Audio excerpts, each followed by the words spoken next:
Hello friends, स्वागत आहे तुमचं माझ्या एका नवीन व्हिडिओमध्ये। तर माझं चॅनल सुरू झाल्यापासून आतापर्यंत चॅनलचे 800 सबस्क्रायबर झालेले आहेत। त्यापैकी तुमच्या बऱ्याच मुलांनी खूप सपोर्ट केला। त्यामध्ये डॉक्टर अश्विनी असतील किंवा अजित पाटे असतील, अर्जुन कदम सर असतील, या सर्वांनी म्हणजे खूप सपोर्ट केला, पॉझिटिव्ह कमेंट केल्या आणि काहींनी नाव पण ठेवले। पण जाऊ द्या, जे चांगले बोलले त्यांच्यामुळे काहीतरी नवीन करण्यास एक स्फूर्ती निर्माण होते। त्यामुळे आज आपण हा एक नवीन व्हिडिओ घेऊन आलो आहोत। त्याच्यामध्ये आपण खालील बाबींचं डिस्कशन करूयात।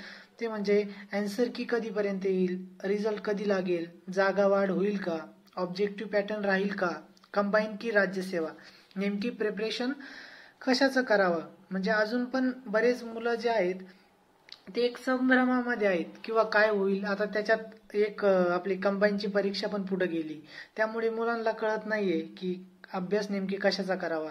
आणि अभ्यास तर होतच नाहीये बऱ्यापैकी मुलांचं, मी जर बघितलं होतोय पण मग तो बी ज्या फोकसनी व्हायला पाहिजे त्या फोकसनी होत नाहीये।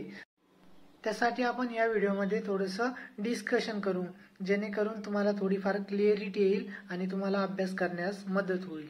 चला तर बघूयात आपण। तर सगळ्यात जास्त म्हणजे फायनल आन्सर की कधीपर्यंत येईल याबद्दल मुलांना डाऊट असतात। म्हणजे ज्यांनी पहिल्यांदाच काही मुलांनी पहिल्याच वेळेस एक्झाम दिली असते, त्यामुळे त्यांना माहित नसतं कधीपर्यंत येईल। तर मागच्या माझ्या एक्सपिरियन्सनुसार मी त्याबद्दल तुम्हाला सांगत आहे। ते म्हणजे फर्स्ट आन्सर की आफ्टर 4 to 5 days, म्हणजे 4 ते 5 दिवसानंतर पहिली आन्सर की येते। त्यानंतर आपल्याला 5 ते 6 दिवस हे ऑब्जेक्शन घेण्यासाठी असतो, म्हणजे ऑब्जेक्शनचा पिरियड असतो। ते ऑब्जेक्शन झाल्यानंतर किमान 1 महिना, म्हणजे 1 महिन्यापर्यंत जे आहे त्याच्यावर आहे ना एक्सपर्ट डिस्कस करत असतात। म्हणजे कोणत्या प्रश्नाचं उत्तर बदलून द्यायचं किंवा कोणता प्रश्न कॅन्सल करायचा, याच्यासाठी सुमारे 30 दिवस लागतात। आणि त्यानंतर फायनल आन्सर की जवळपास 45 days, म्हणजे आता जर आपण बघितलं प्रिव्हियस इयर, म्हणजे मागच्या वर्षी 4 जूनला पेपर झाला, त्यानंतर फर्स्ट आन्सर की लगेच 4 दिवसांनी आली आणि फायनल आन्सर की जी आहे ती एक आपले 15 जुलैपर्यंत, म्हणजे 45 दिवसांच्या आसपास आली होती। म्हणजे फायनल आन्सर की 45 दिवसांनी येतेच जवळपास, म्हणजे 15 जानेवारी ते 20 जानेवारी दरम्यान आपली फायनल आन्सर की येऊन जाईल। आता पुढे बघा, रिझल्ट कधीपर्यंत येईल। आता मागील 2 वर्षाचं अनालायसिस करूयात आपण। एमपीएससी प्री 2022 एक्झाम कंडक्टेड, म्हणजे एक्झाम ही 21 ऑगस्टला झाली होती। त्यानंतर रिझल्ट कधी लागला, 3 नोव्हेंबर, सुमारे 75 किंवा 80 दिवस, म्हणजे 75 ते 80 दिवसादरम्यान हा रिझल्ट लागला होता। त्यानंतर जी झाली आपली एमपीएससी प्री 2023, ही एक्झाम कधी झाली, 4 जूनला झाली। त्यानंतर रिझल्ट डिक्लेअर झाला 6 सप्टेंबर, म्हणजे नियरली अबाउट आफ्टर 19 days, म्हणजे याला थोडा टाइम लावला होता त्यांनी। म्हणजे 70 दिवस ते 90 दिवस एवढा वेळ आपल्याला रिझल्टसाठी लागतो, म्हणजे 2.5 ते 3 महिने। मग त्यानुसार जर विचार केला, एमपीएससी राज्यसेवा 2024 ही एक्झाम कधी झाली, आपली 1 डिसेंबरला झाली। मग तिथून 70 ते 80 दिवस कुठपर्यंत होतील, 70 ते 90 दिवस ते होतील फेब्रुवारीच्या 2ऱ्या आठवड्यात किंवा 3ऱ्या आठवड्यात, नाही का। म्हणून मग आपला एक्सपेक्टेड रिझल्ट जो आहे एमपीएससी राज्यसेवा 2024चा, तो आपला फेब्रुवारीच्या 2ऱ्या आठवड्यात किंवा 3ऱ्या आठवड्यात लागण्याची शक्यता आहे। आणि त्याआधी 15 जानेवारी ते 20 जानेवारीला आन्सर की येईल आणि त्यानंतर 1 महिन्यांनी, म्हणजे सुमारे 25 दिवस ते 30 दिवसांनी रिझल्ट लागेल, असं प्रिव्हियस इयरच्या अनालायसिस वरून मी तुम्हाला सांगत आहे। सर्वात मोठा प्रश्न मुलांपुढे तो म्हणजे जागा वाढ होईल का नाही। मी आधीपासून जेव्हापासून व्हिडिओ बनवतोय तेव्हापासून मी सांगितलेलं आहे, किमान 150+ जागा वाढणार म्हणजे वाढणार। कारण की असंच हवेत बोलत नाहीये, तर आम्ही आमच्या विधानसभेतील आमदारांमार्फत, त्याच प्रकारे अजून ते आमचे टेलिग्रामचे चॅनल आहे, त्यामध्ये पण जागा वाढीसाठी प्रयत्न चालू आहे। त्यामध्ये प्रत्येक आमदाराला किंवा बऱ्याच आमदारांना ते लेटर दिलेलं आहे जागा वाढण्यासाठी, कोणत्या जागा रिक्त आहे आणि कोणत्या पाठवल्या पाहिजे। त्या आमदारांनी ते पत्र आपले मुख्यमंत्री देवेंद्र फडणवीस यांना पण पाठवलेलं आहे। आणि देवेंद्र फडणवीस स्वतः म्हणले आहे की आम्ही याबद्दल सकारात्मक आहोत आणि त्यामुळं ती जागा वाढ होणार आहेच, पण आता कसं आहे ती झाली तर आता 10 ते 15 दिवसात आपल्याला कळेलच आणि मला पण वाटतंय जागा वाढ होणारच आहे. त्यामुळं उगाच ते व्हिडिओच्या खाली जाऊन यालाच कसं काय माहिती कमेंट करून सांगतो जागा वाढ होणार का नाही. बरं जाऊ दे, ज्याला विश्वास ठेवायचा त्याने विश्वास ठेवा, ज्यांना नाही ठेवायचा नका ठेवू. 10 ते 15 दिवसात क्लिअर होऊन जाईल नाही का. म्हणजे 150+ जागा तरी वाढतील किमान, आणि प्रयत्न चालू आहे, असं नाही का बंद आहे. त्याच्यामुळे त्या दिवशी ट्विटर वार पण घेतला होता एका ग्रुपने. त्या ग्रुपमध्ये पण तुम्ही जॉईन असाल बऱ्यापैकी. आणि आणि प्रत्येक लेवलनी प्रयत्न चालू आहे. आणि एवढ्या 2-3 दिवसात जर कळालं नाही जागावाढ होणार आहे का नाही, त्यानंतर आंदोलनाची पण तयारी आहे. त्यामुळे जागावाढ कशीही होणारच आहे. आणि शेवटचा ऑब्जेक्टिव्ह पॅटर्न असल्यामुळे ती सरकार पण त्याबद्दल पॉझिटिव्हच राहणार आहे. आणि एमपीएससीला पण मुलांनी ऑब्जेक्टिव्ह पॅटर्न कंटिन्यू करण्यासाठी आंदोलन करू नये म्हणून त्यांना देखील याबद्दल जागावाढ करणं हे त्यांच्याकडून देखील अपेक्षित आहे. त्यामुळे तुम्ही बिनधास्त त्याच्यावर विश्वास ठेवू शकता जागावाढ होईल म्हणून. तर बघा, जागावाढीसाठी हा एक ग्रुप तयार केलेला आहे. त्यामध्ये जवळपास आता 4000 पार्टिसिपेंट आहे. यांच्याद्वारे आम्ही एक ट्विटर वॉर जो आहे तो आयोजित केला होता आणि बऱ्यापैकी मुलांनी त्याला प्रतिसाद दिला. आणि त्याच ग्रुपवर कोणी कोणी निवेदन पाठवले नाही का, ते सुद्धा त्या ग्रुपवर टाकण्यात आलेलं आहे. आणि म्हणजे बऱ्याचपैकी जणांनी त्यांच्या स्थानिक आमदारांना भेटून निवेदन दिलेले आहे. त्यांच्या आमदारांनी पण मुख्यमंत्र्यांसोबत त्यांचं बोलणं झालेलं आहे आणि त्यावरून एकंदरीत मुख्यमंत्री जागावाढीसाठी सकारात्मक आहे असं कळून आलेलं आहे. आणि बरेच माणसं असतात ना, इनसायडर असतात बरेच टेलिग्राम चॅनलचे, तसे आमचे पण आहेत नाही का. त्यांच्यावरून आपल्याला कळतं की होईल का नाही. त्यामुळं याची म्हणजे संभावना म्हणजे 100%च आहे की जागावाढ होईल म्हणून. त्यामुळे बाकी टाइम वेस्ट नका करू आणि तुम्ही तुमचा अभ्यास व्यवस्थित करा. आता त्याबद्दल बी आपण पुढे बोलणार आहोत. हे बघा, या ठिकाणी देखील निवेदन टाकलेले आहे. त्याचप्रकारे वेगवेगळ्या वृत्तपत्रांनी त्याची दखल घेतलेली आहे आणि वृत्तपत्रांनी पण जाहिरात दिली होती नाही का, म्हणजे मुलांचा आंदोलनाचा इशारा वगैरे. त्यामुळे या सर्व गोष्टी कसं आहे, मुख्यमंत्री उपमुख्यमंत्री या सर्व गोष्टी बघत असतात नाही का. त्यांना जाणीव नसते किंवा त्यांना जर अजिबात काही माहितीच नाही असं नसतं. त्यामुळे वेगवेगळ्या स्तरातून प्रयत्न सुरू आहेत आणि 100% जागावाढ होईलच. त्यामुळं आता तुम्ही वेळ वाया नका घालू आणि अभ्यास करा. आता एका चॅनलवाल्यांनी टाकलं होतं, माननीय मुख्यमंत्री साहेब 2024 जागावाढीसाठी अनुकूल आहेत आणि त्यांनी उल्लेख केलाय 346 जागावाढ झालेली आहे आणि मागणी पत्रक पोहोचले देखील आहेत, परंतु अजून ते ऑफिशियली आलेलं नाहीये. म्हणजे एवढ्या जर आपल्याला बातम्या कळतायत तर जागा वाढ तर होणारच ना कुठं ना कुठं.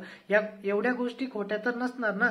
त्यामुळे याच्यावर तुम्ही विश्वास ठेवू शकता आणि किमान 150 जागांची तरी 150+ जागांची वाढ तर होणारच आहे. त्यामुळं तुम्ही व्यवस्थित अभ्यासाला सुरुवात करा. आता बऱ्याच मुलांचा हा देखील डाऊट होता की ऑब्जेक्टिव्ह पॅटर्न जो आहे तो राहील की नाही. तर त्याच्याबद्दल मी तुम्हाला थोडीशी क्लिअरिटी देतो याच्यामध्ये. म्हणजे बऱ्याच जणांनी मला विचारलं, कमेंट केल्या होत्या किंवा काही जणांनी मला मेसेज पण केले होते. त्यानुसार मग म्हणलं याच्यावर थोडीशी क्लिअरिटी द्यावी नाही का. त्यामुळे ऑब्जेक्टिव्ह पॅटर्न राहील की नाही, एमपीएससीने आधीच 2 वर्ष वाढून दिले होते. म्हणजे 2022 वेळी ज्यावेळेस आपण आंदोलन केलं होतं त्यावेळेस त्यांनी आधी 2 वर्ष वाढवून दिले मुलांना.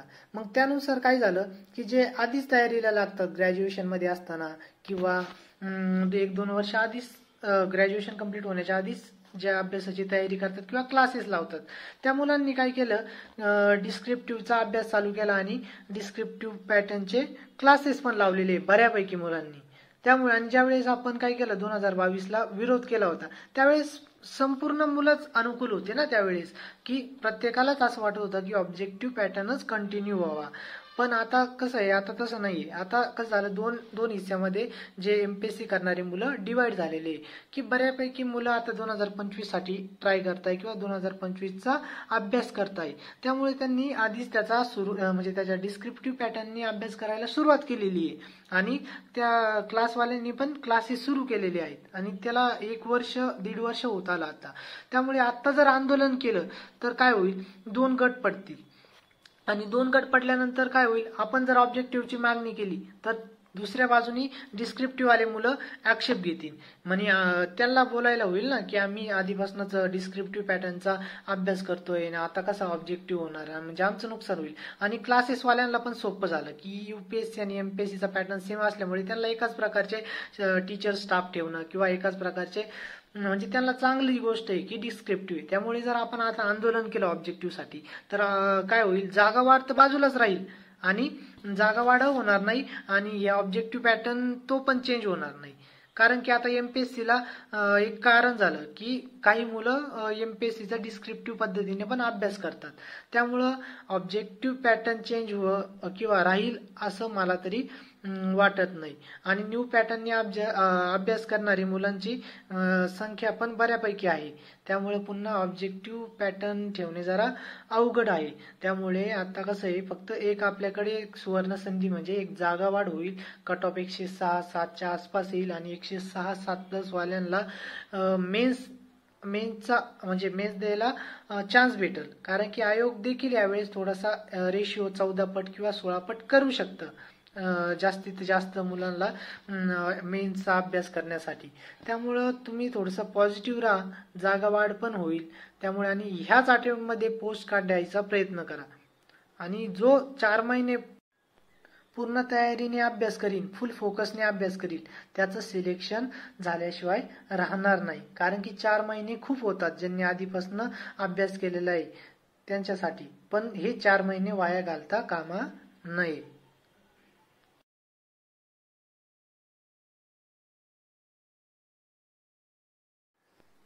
तर बघा, हा भाग त्यांच्यासाठी ज्यांचा अभ्यास होत नाहीये किंवा ज्यांना फोकस करण्यास प्रॉब्लेम येतोय, काय करावा काय नाही हा संभ्रम आहे. तर बघा मुलांनो, ज्यांचा आधीपासून म्हणजे ज्यांनी आधीपासून कंबाईनवरच फोकस केलेला आहे आणि ज्यांचं टार्गेट कंबाईन आहे, की ज्यांचा राज्यसेवेचा मेन्सचा अभ्यास नाहीये किंवा जरी राज्यसेवा पास झाले तरी राज्यसेवेचा मेन्सचा अभ्यास होणार नाही किंवा 4 महिन्यात त्यांचा कव्हर होणार नाही आणि त्यांना त्यातून पोस्ट मिळू शकत नाही, अशा ज्या प्रकारचे मुलं आहेत ज्यांना चांगला स्कोर येतोय परंतु त्यांचा आधीपासून कंबाईनवर फोकस आहे, त्यांनी कंबाईनवरच फोकस करा. कारण की 4 महिन्यामध्ये तुम्ही आधीपासून कंबाईनचा तयारी करताय आणि 4 महिन्यामध्ये राज्यसेवाची मेन्स तयार करणे हे खूप अवघड आहे.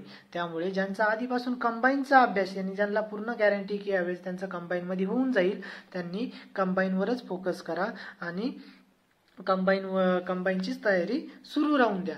आता दुसरे म्हणजे ज्यांचा राज्यसेवावर फोकस आहे आणि किंवा फोकस होता परंतु त्यांना 105 पेक्षा कमी मार्क्स येत आहे, त्यांनी काय करा, पूर्णपणे आता कंबाईनवर फोकस करा. कारण की 105च्या खाली कट ऑफ येणं खूप अवघड आहे, कितीही जागा वाढ झाली तरी खूप अवघड गोष्ट आहे. आणि त्यामुळे 105 पेक्षा कमी ज्यांना मार्क्स आहे त्यांनी आता कंबाईनवर पूर्ण फोकस करा. राज्यसेवाच्या आन्सरकीच्या किंवा रिझल्टच्या नादी लागत बसू नका आणि उरलेल्या वेळामध्ये चांगला अभ्यास करा आणि ज्या चुका तुमच्या राज्यसेवा 2024ला झाल्या त्या कंबाईनला होणार नाही याची तुम्ही काळजी घ्या.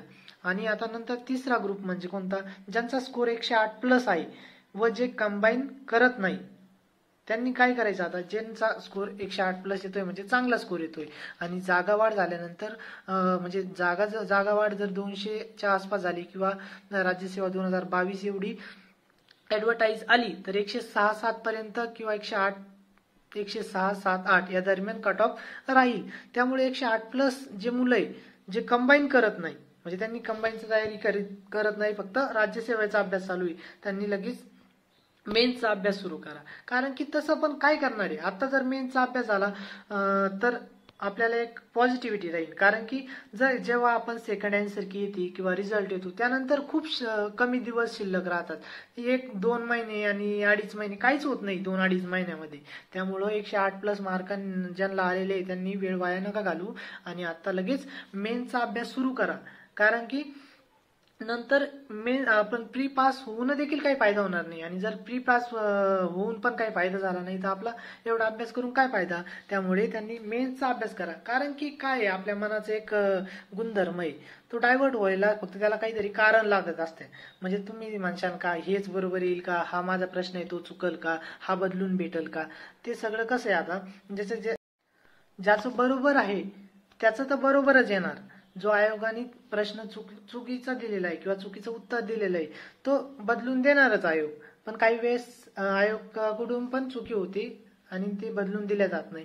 आता ते सर्व आयोगावर आहे. पण जर आपल्याला जर वाटत असेल की आपला हा फिक्स क्वेश्चन चेंज होणार आहे किंवा बदलू शकतो, आपल्याला पॉझिटिव्ह यामध्ये इनपुट भेटू शकतो किंवा याच्यामध्ये पॉझिटिव्ह आउटपुट भेटू शकतं आपल्याला, तर त्यांनी खरंच आता मेन्सचा अभ्यास करा. आणि बघा आता वेळ आतापर्यंत आपला वाया गेलेलाच आहे, कारण की आता पूर्ण फोकसने अभ्यास झालेला नाही मी पण सांगतो की, आणि मी पण त्याच संभ्रमामध्ये आहे. त्यामुळे त्याच्यावरून मी सांगतो की अभ्यास आतापर्यंत काही मुलांचा व्यवस्थित झालेला नाही. त्यामुळे पूर्ण फोकसने अभ्यास करण्यासाठी तुम्ही आता तयारीला लागणं गरजेचं आहे. आणि चौथा ग्रुप म्हणजे ज्यांचा स्कोर 108+ आहे आणि ते कंबाईन पण करतात आणि राज्यसेवा पण करतात.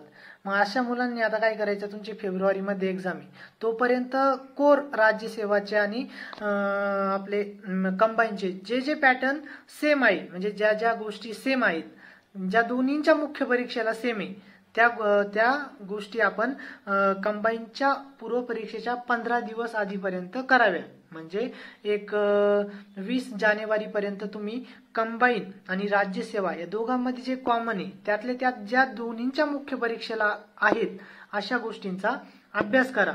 म्हणजे तुमची कंबाईन पण नाही सुटणार आणि राज्यसेवा पण नाही सुटणार.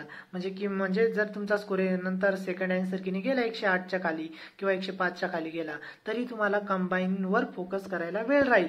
पण जर तुमचा 108+ राहिला आणि तुमचा राज्यसेवामध्ये पण होतंय, अशा वेळी तुम्हाला ही स्ट्रॅटेजी काम येईल. जे दोन्ही एक्झामच्या म्हणजे कंबाईन आणि राज्यसेवा या दोघांच्या मुख्य परीक्षेला कॉमन आहेत त्या गोष्टी कधीपर्यंत करायच्या, 20 जानेवारीपर्यंत करायच्या. आणि 20 जानेवारी नंतर पूर्णपणे कंबाईनवर फोकस करायचं.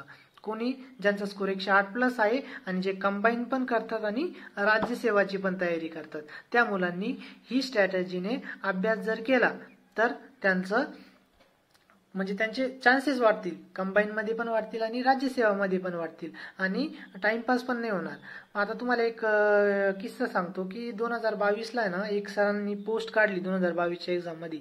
त्यांचा प्रीला स्कोर 100 येत होता आणि प्रीचा कट ऑफ किती लागला, म्हणजे फर्स्ट आन्सर कीनुसार त्यांचा स्कोर 100 येत होता आणि कट ऑफ लागला 106.5 आणि त्यांचे सेकंड आन्सर कीने डॉट मार्क 106.5 झाले.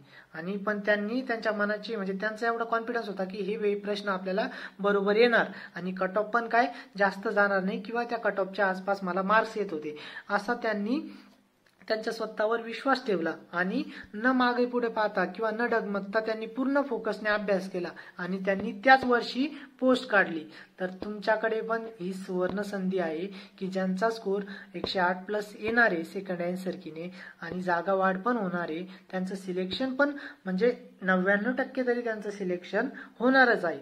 त्यामुळे त्यांनी आता वेळ वाया न घालवता पूर्णपणे मेन्सचा अभ्यास सुरू करावा, कारण की नंतर वेळ गेल्यानंतर काहीही फायदा होणार नाही. एकदा आता घ्या उडी आणि पूर्ण फोकसने अभ्यास करा आणि मागे पुढे पाऊस नका आता, कारण की आतापर्यंत आपला टाइमपास झालेला आहे आणि इथून पुढे आपण टाइमपास करू शकत नाही. आणि माझी एक पॉझिटिव्हनेस किंवा माझी एक गुड विश म्हणा ही तुमच्या सोबत आहे आणि जर आपण पॉझिटिव्ह विचार केला तर आपल्या सोबत देखील गोष्टी पॉझिटिव्हलीच घडतात. त्यामुळे आता अभ्यास करा आणि ह्या वर्षी पोस्ट काढा. ऑब्जेक्टिव्ह का डिस्क्रिप्टिव्ह याच्या नादी लागू नका आणि पूर्ण फोकसने अभ्यास करून या वर्षी तुम्ही प्रत्येक जण पोस्ट काढशाल अशी मी एक ईश्वरचरणी प्रार्थना करतो. आणि तुमच्यासाठी तुम्हाला तुमच्या अभ्यासासाठी खूप खूप शुभेच्छा. आणि तुम्ही आपल्या चॅनलला खूप सारा प्रतिसाद दिला, पॉझिटिव्ह प्रतिसाद दिला, त्याबद्दल तुमच्या सर्वांचे आभार. व्हिडिओ आवडल्यास व्हिडिओला लाईक करा आणि आपल्या चॅनलला सबस्क्राईब करा. Thank you so much.